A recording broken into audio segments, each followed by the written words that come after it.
So Moon Shadows is much more than just a storybook.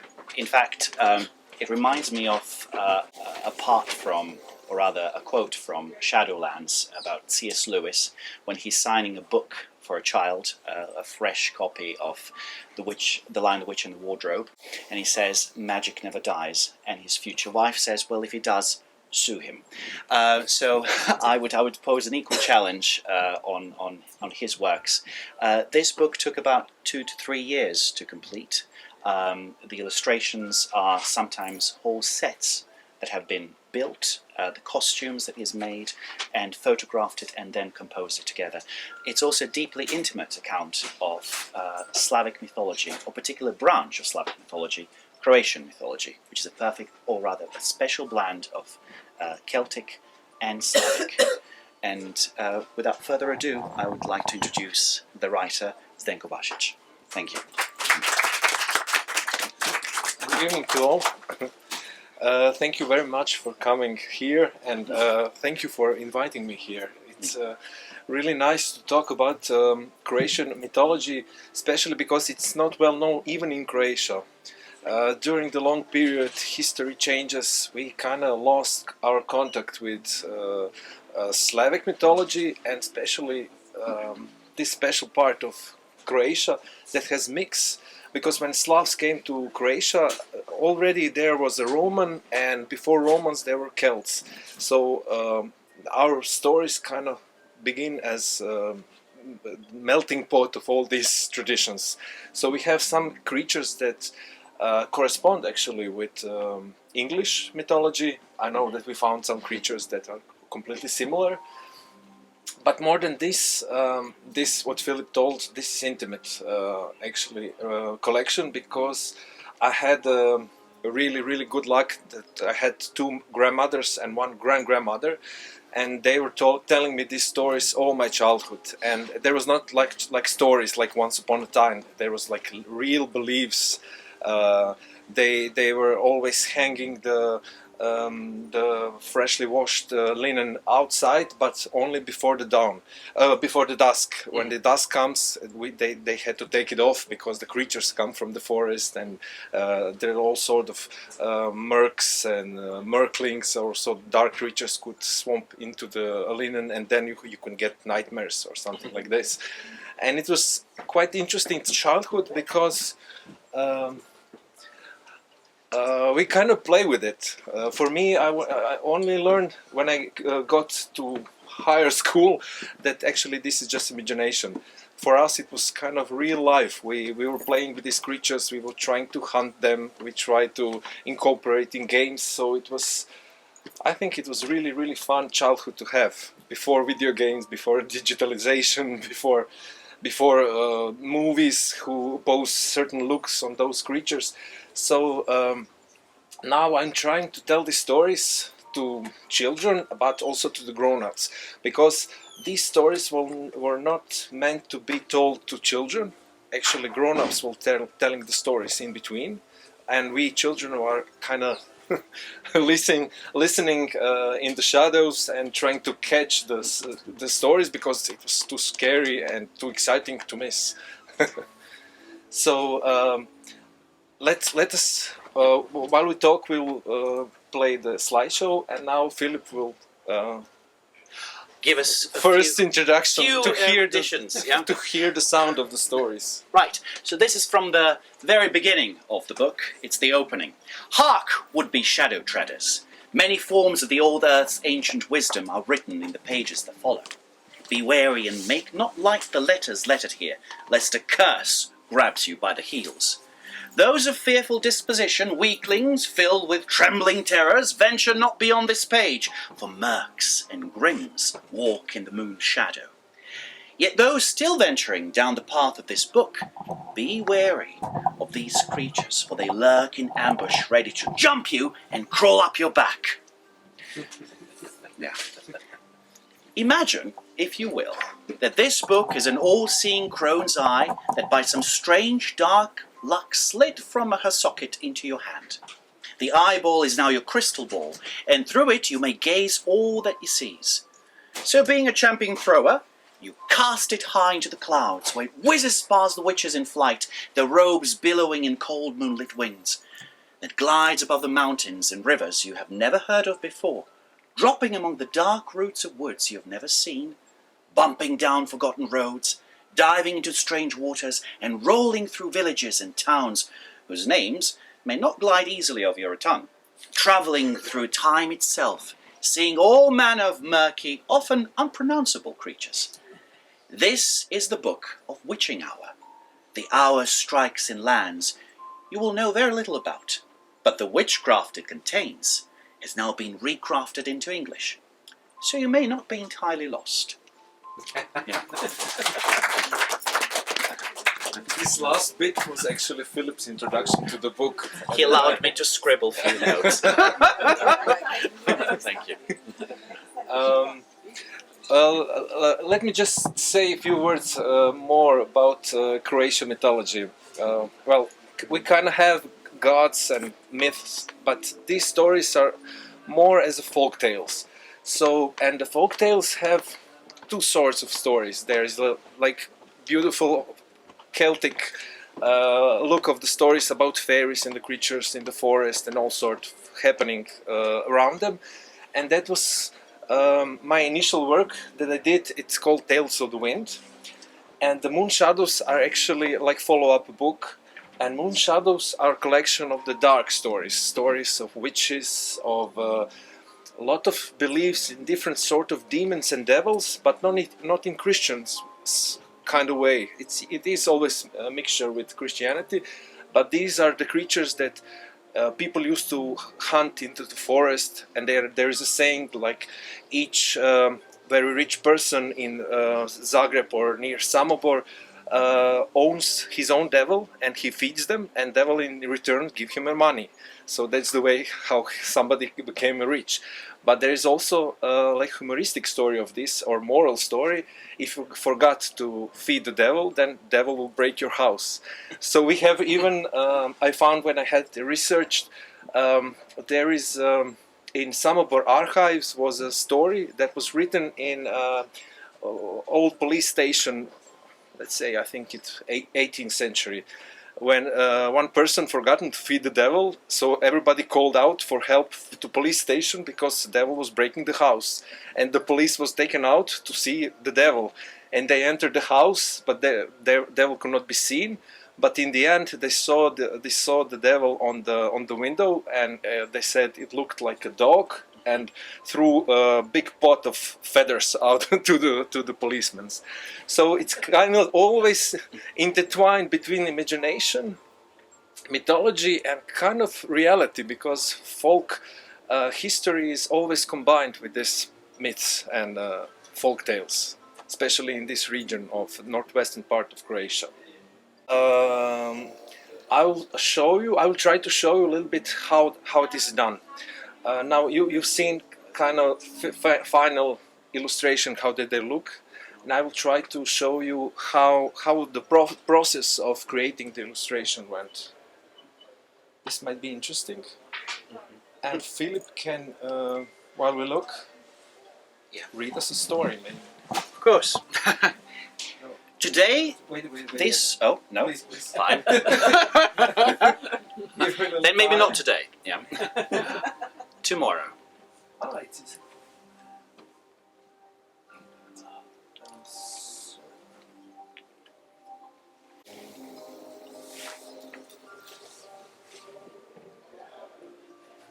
Right. So today, this street is covered in asphalt. But 10 years ago, it was a grubby road in whose ditches and hollows we used to jump around and get a dry, flowery dirt for our dust bombs. And at nightfall, only one street lamp, half hidden in the crown of the old walnut tree, lit up the road, whose other side was flanked by a rivulet, meandering down its thin, shallow bed. The dark shadow of the walnut tree was a hiding place, where all our worst ideas could cluster and swarm. Further down the road, you'd find a small crossroads and a tiny concrete bridge. That was Karajnik, so named because of the frightened stories that were always swirling around it. From time immemorial, all manner of unpleasant creatures, Grims and unmight crawled around that place in the dark hours of the night. Spirits and sorcerers our elders used to talk about. Only truly courageous folk would brave that path in the night time. Hence that road was called Karajnik, or translated into English, Courager. So you can see now, this book has, although it's magical and has this beautiful visuals, it also have this intimate process of working, because it also contains this part of Croatian mythology that's going away, like old people and also old villages. So I had lucky enough to find this abandoned village in Croatian Zagorje, and shoot or actually set up all the stage and shoot the photography that was based for creatures, for the collages that I did in the end. And actually that's the last photo of this village, because I think a few months after they completely tear it down and actually built some sort of new village with a shopping mall and so that's what actually happens with the stories, with all these folk tales, because only few of them were written down through the history, and most of them were taken down only by oral heritage. And these old people are really still not able to tell the stories to the next generation, because kind of war happens, socialism happens, so everything happens that didn't encourage to transmit these stories. So in the end, when each of these old grandmothers and grandfathers dies, some stories are left completely kind of lost. So yeah, let's see a few of the photos, and then maybe I would like, if somebody would have a question, of course, to broaden up if you are interested in some sort of. I'm sorry. Are you able to hear me? Okay. Yeah. I forgot that there is right wing. So the process of that book, as a translator, I just wanted to add, is written in like two layers, several layers. One of them is the narrative that Zdenko brings. It's stories from childhood, but spoken from a very intimate, the intimate rendering of old tales told by his grandmothers. And the other one are the snippets of the actual dream book or planetarium, where magic potions and other formulas were written, but they were written in a special Kaikavian dialect. So it was one of the hardest things I had to do, because I couldn't just translate it into English dialect, but rather had to concoct this 17th century English dialect that sounded sufficiently remote enough so that it could convey the strangeness. One of the stories is also about hexes or witches that are flying around invisible. Now, when they're invisible, they of course still retain the hardness of their body. So this is an extract from that part. Often hexes did not want to be seen going about their dark purposes, but they were unable to hide themselves, would reach for special spells to render themselves invisible to the human eye. In this way, they would move about unobserved, although their weight would remain unchanged, and they were just as firm to touch as they were when they were visible. When cloaked in invisibility, they had to heed many things. Should an invisible witch fly into the branch, because she could not see her invisible legs and feet, she would tumble down from the broomstick and crash into the ground. There she'd remain, lying invisible and unconscious at the mercy of the elements, for nobody could find her. In places where witches crash-landed, there would be for many years would grow singular mushrooms called witch heart.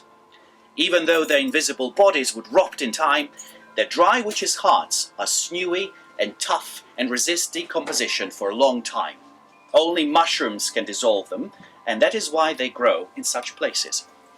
Are you able to read the potion for invisibility? Potion for invisibility. Right. Find the black. Possible. To become invisible, find a black cat without a single white hair, Then make a secret pact with thine cousin, and wend thy way far into the woods, where neither the toll of the church bells, nor the cock's crow can reach thine ears. Build thou a fire, and hang thou a pot of water. Cast the live black grimalkin into the pot, and boil it out till it breaks apart, until its feline flesh slides off its bones. The cooking will best be done no later than 1:45. Then takest thou the bones of one from the pot, and put those things betwixt thy jaws, and ask thy companion where it can still be seen.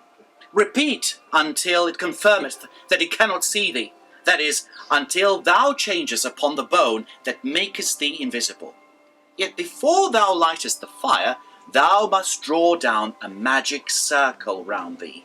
Thou canst only use wood cut from a single tree, and during the entire time not a single word should be spoken. All manner of monsters shall fly about thee, and thou must not show an ounce of fear, and lest thy step out of the circle before midnight, that is, before the last chime of midnight bell hath been heard. Take thine bone with thee, and whenever thou needest to become invisible, put that bone into thy mouth. These grown-ups to tell us the stories like this, and see if we will try to find the bone on the right side of the frog, or dare to venture into the dark part of the garden to look for some sort of creature. It was in time before the Royal Society of Prevention of Cruelty. The blue phone wasn't working at that time. So, does anybody have any question, maybe? Okay, let me show you. Since I'm beside that, I wrote the thing and illustrate, and I'm also working as animator and director. So I had an order from Croatian television to did one piece, short piece about my actual process of work. So I can show you how actually some of the objects came to life, because I also create all this part of scenography, costumes. It's not everything was made just for this book, and then later recycled to the larger story that I'll talk about later.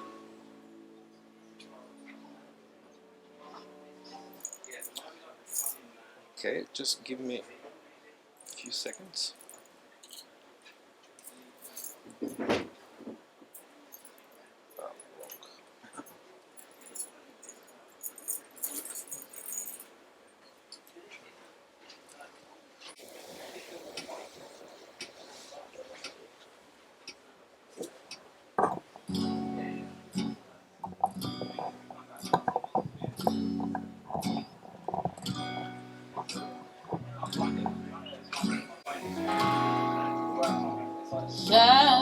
Ty si kraj mene, dragi môj pajdo.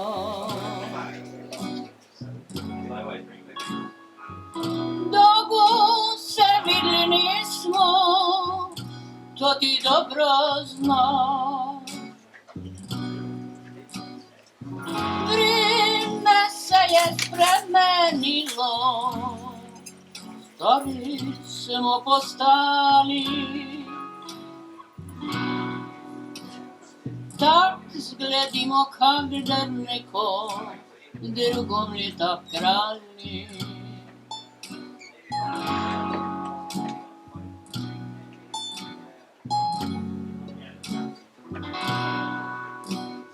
Jedna soza se suši, druga večna jo kubri. What is the region of Croatia that this song is from?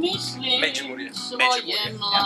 So this is the tiny little region in between the rivers, called Međimurje, that this music comes from. Oh, to ci najdrimati, nagni, najšporati, ci naboš pil, bude ti žal, a zutra već mrtvi pod zemljom boš spal.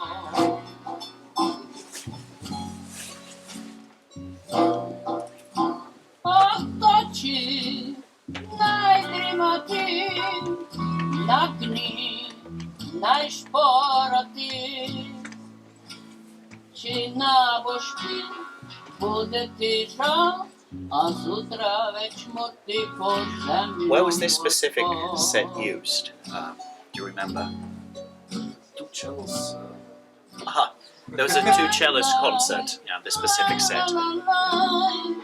La la la la la. Či na božki bude ti žal, a zutra već mrtvi pod zemlju pospal.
So it's kind of little peek into my process of work. For me, it's very important because I always deal with some sort of fantastic stories or mythology that has no tangible evidence. So for me, in the process of work, I always try to have at least this process of exploring in a process of finding the right materials, old fabrics. My grandfather was stoller. Carpenter, yes. So he always kind of helped me and learned me how to deal with wood. So it was always his workshop that I had under my house in the basement. So it's always my inspiration to work. And in the end, I think it can be filled in the book because it's always these natural materials that I like, and there's also always smell of the things, which brings me to the next subject because I'm doing this for more than 20 years, maybe even 30. I collected quite a lot of those stories. Some of them are shown here. You can also later maybe look more for beside Moon Shadows. There is also stories of Mogwoods and stories of Istria. So in the end, I try to be to invite other people who are remembering the stories, wants to work with these folk tales. So we founded Perunfest. It's a small festival of folk tales near Velika Gorica. Some of them, some of you know. And actually, each autumn, in probably November this year, will be we gather all the performer artists, painters, different sort of, a lot of circus people are also coming, and we kind of each year we take one creature or one particular story, and each of them tells this story differently. And what is also interesting about this festival, the animators in the festival are dressed up like witches or mercs or goblins, but they are like real witches. They're not trying to be nice to the children. They're trying to be like real witches. They smell, they scream, they sometimes hunt children, sometimes children hunt them. But it's very interesting point of view, especially because today children always get these soft stories. All the fairy tales are not as they're supposed to be. They're lacking of this element of fright, and I think the element of fright is also very necessary to be a healthy person, because anyway in one point of life we will face the fears. So fairy tales supposed to prepare us for that moment. Yeah, so Philip, will you end up with this last part, and then we can maybe enter conversations and questions. Well, the last bit that I have here is how to see the devil. In the hour betwixt midnight and 1, kill an owlet and pour its blood into the stolen bowl, and smear that blood on the sleeping face of the one whom thou wouldst have see the devil. When blood upon thy brow is dry, upon waking, in mirror a devil will thou spy. A little blessing at the very end. And in the end I will show you one also introduction to first part of the book, which is about fairies. Kind of like to end with a lighter motif. Yeah.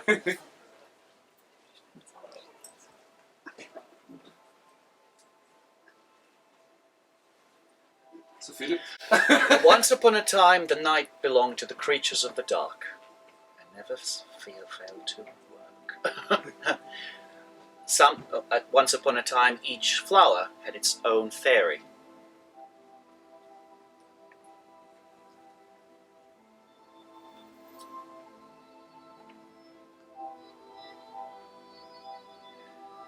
Once people respected what they could not understand or could not do, and the wind told them the tales, both to them and to the others.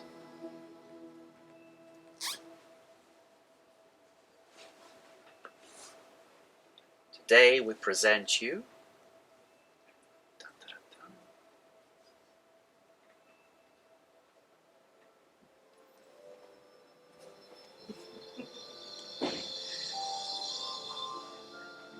Tales of the Wind, or the northwesterly wind as it was in the original.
What are these symbols? Can you tell us more of these as well?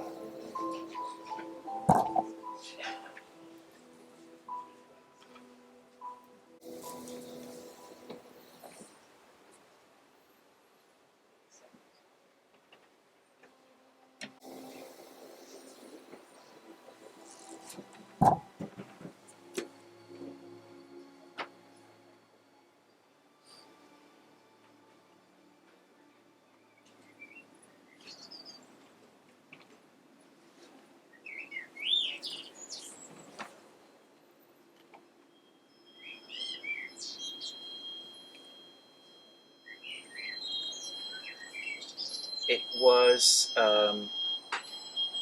pronounced as the most beautiful Croatian storybook of 2011. It's a phantasmagorical fairy world of Zdenko Bašić. It will inspire all generations with its unusual visual beauty. Now, these are the words that you'll have to translate for me. I do not speak the fairy interesting language. story behind that is that when I was little, when I started to go to school, I was, well, I'm still am. I'm quite a dyslexic child, so it was really horrible for me to learn how to write and how to read. And first thing that I did, I created my own kind of language and my own whole system of letters and symbols.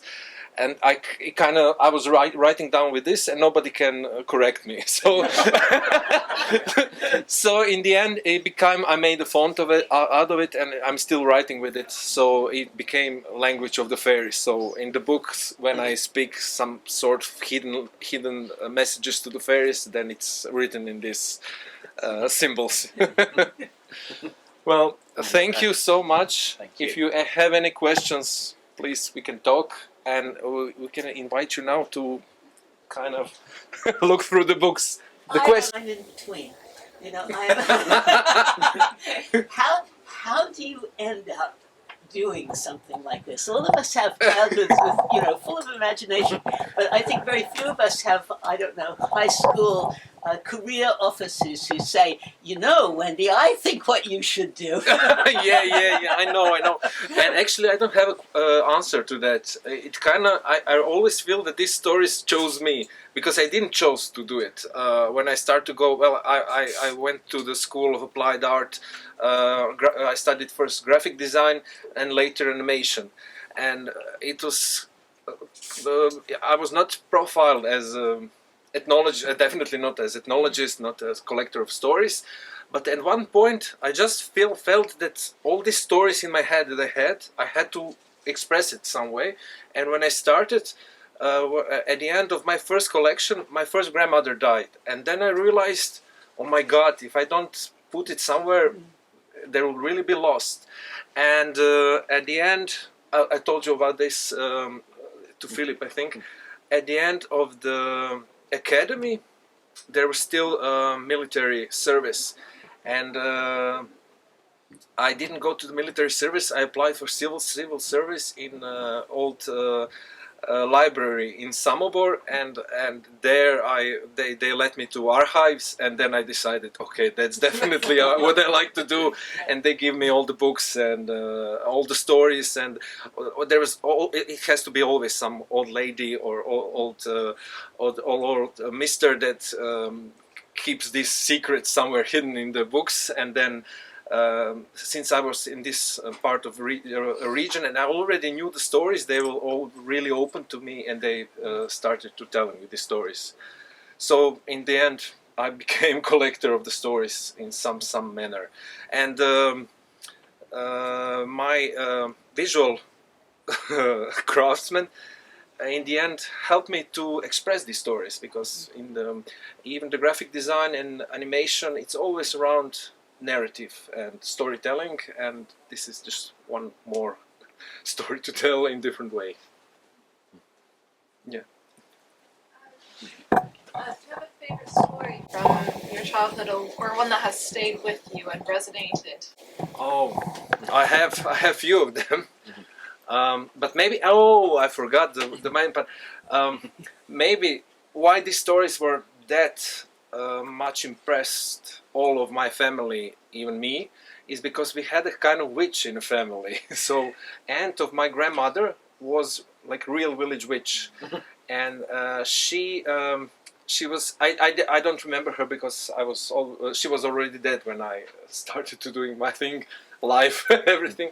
and there are like lots of story about her, how she cursed some people, and even one of my favorite story, and a lot of people witnessed this, is the moment when she died.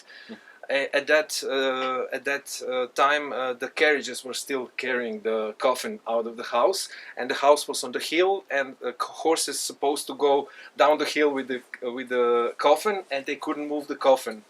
And the horses were like trying hard, and my mother, she was a little kid and she still remembers that, and she said that the horses were completely wet out of sweat, and in the end the priest came, and he threw the embers from the stove under the horses' feet, and then the carriage was went away. That's one of my favorite story, and I had actually opportunity to film this, well, a reconstruction of it, because Croatian television also ordered me 4 episodes of based on my book, like 4 documentaries that combine together stories and real narrators that still lives, and I actually kind of recreated that. Could you also explain how long it takes you to build the different sets, like the one that we saw create? Well, for me, it's everything that I do. It's kind of intertwined in this world. So everything that I add, it's also always have a root, or it's already been used. When I make puppet, it's not just puppet for one book. It's for me, it's like a main character, and I reuse it and recycle it. So in the end, at one point, after 10 years, I get so many things, so many artifacts and puppets. Then it's not that long to take the set, so it takes me about a week or 2 to set it, and I have really good now assistants and friends that help me, and they're gladly pose for the witches to let their inner witch out. And so in the end, it's always fun process. Well, it takes 2 weeks to construct, a few days to shoot, and then 1 day to destroy. So it's kind of Tibetan mandala always. So you're talking about like keeping this history alive, and but what do you think, or what would you hope that not just young people but adults like now who are coming to this new, like what can this kind of bring to them on like a level beyond just, you know, like great stories? Mm-hmm. I know what it brings to me. It kind of gave me this spiritual depth of everything, not in a religious way or not in usual spiritual way, but always when my grandmothers were telling these stories, they had so much like spirit in it, so much life force in everything that they told, and also what they did, because those stories are also telling the secret messages about when to plant the seed, when to put egg under the ham. So it's always something hidden beneath or behind the words that speaks. And I think what is amazing for me, that all the same reaction have the little children, which they don't know nothing about it, and the grown-ups that know a lot about it. They still kind of feel this. For me, I don't know, I can say maybe it's a collective memory of ancient one, or of our ancestors.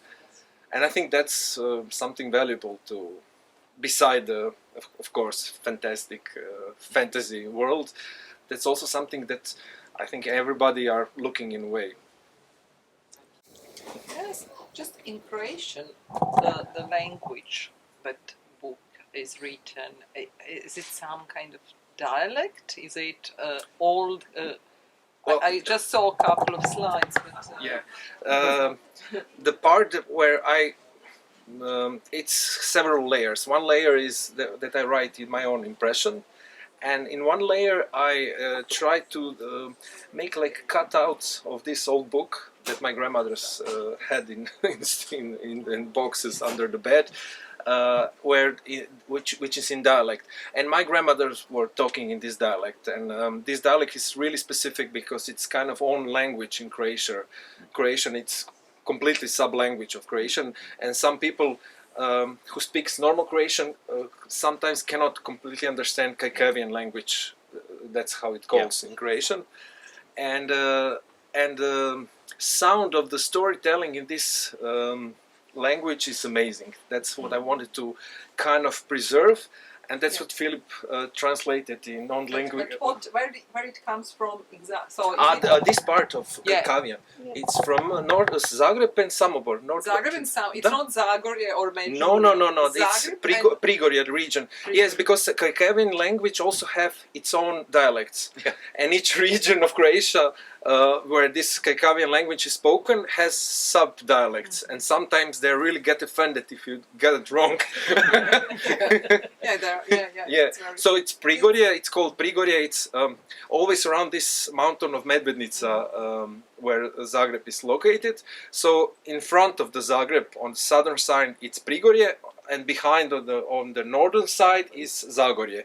On the left, it's Samobor. So and what's also this was reeditioned after 10 years, and what was also very, very lucky for me is that I could do this map, actually, where is the stories, actual parts, because they're really connected with the location where the stories were told. Because there is a specific location where, let's say, how did we call it? Dog hounds. There's specific Gob hounds. Yeah, specific location where they were mating, specific location where they were born, a specific location where the devils were hunted, or Hound gobs. That's what hound gobs. I'm sorry. So it's always interesting. It's kind of a treasure map as well, and I think that's also very nice to see. Even if you're not from Croatia, it's interesting. And also seeing this map, I know it's small now. Maybe you can see it later. It's actually mountain, and lots of marshes. Today there are none of them, but all the stories are connected with this river that was, similar to Thames. It was really windy, and there are lots of canals, and she often changed the main riverbed, and everything was connected. All the stories were connected with this fluctuation of this river. And can I also ask readers, for example, in Croatia, do you know, are they more kind of children or adults, or what age are the most attracted by this type of story? It was actually adults. Adults, because the book has this artistic way of presenting the stories, and at one point it was completely sold out, and it was sold out more than 5 years, and got to the top list of most expensive books in Croatia. The price was at one point, I think, around £300 for a copy, if you could get it.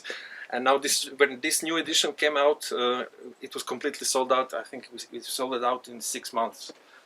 There are just like few shops now in Croatia that have it in Croatia. Yes. The dialect you were describing, is that still spoken? Or is it dying out? Yes, it's dying out, definitely. This specific, I wouldn't call it dialect. I'm still trying to call it sub-language, because it has its own dialect, and this is what is dying out. It's starting to merge to one, like now, dialect. But when I spoke with some people from Podravina, that's more northern part of Croatia, these old people are still telling stories, of course, in this old dialect, and it's so complicated to understand. Even me, I was born in this dialect. My grandmothers were talking with this dialect. I really had to put my ears, and I know that my camera crew, they were just what are they saying? And when we sent to Croatian television, they're supposed to subtitle the series, and they send it back to me and they say, we cannot understand this. Please help. Even the Philip, when there are some flowers also mentioned and plants and they're all in dialects, and it's not working today. You cannot understand what is this plant.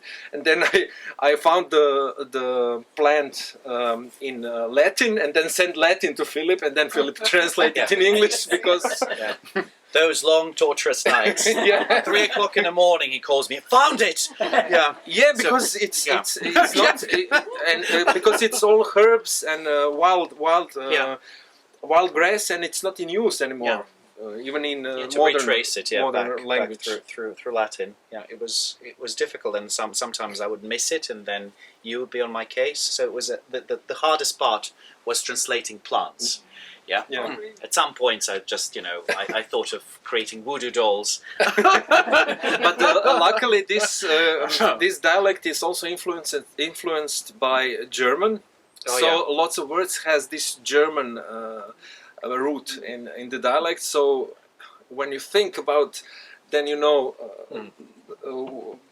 what sort of color. Then I remember, okay, that's my grandmother used to pick in the spring. Then it might be that plant, and I checked in German. Oh yes, it sounds like this. That's the plant. And even the bugs, Maggioroni.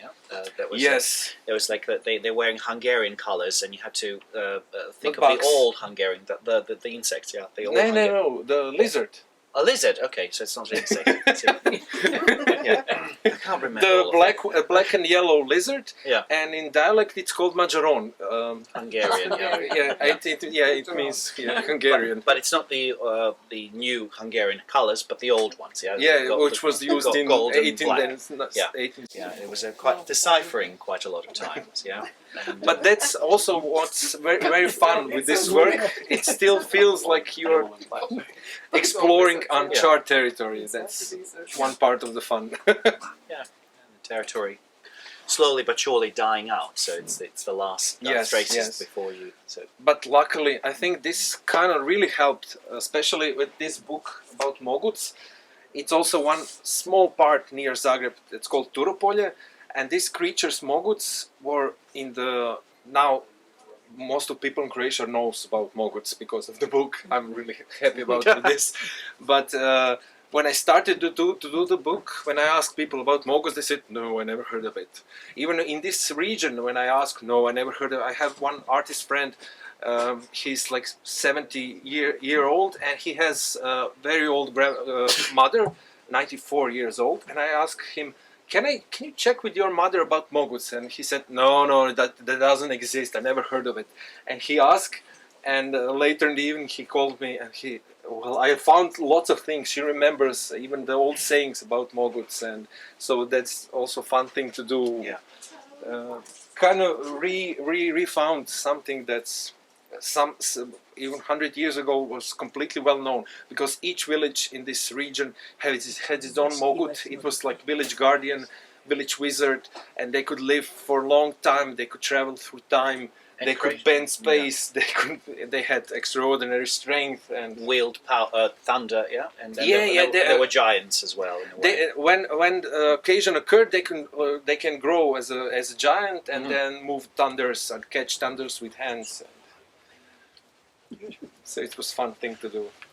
Well, we invite you to look closely at the books, and we thank you so much for coming to this presentation. Thank you for the question. Oh, we forgot to say, and the Wendy. Wendy! Wendy was asked the question. So Wendy was our editor. So thank you so much. He's also a proofreader, Charles, who is also almost a martyr.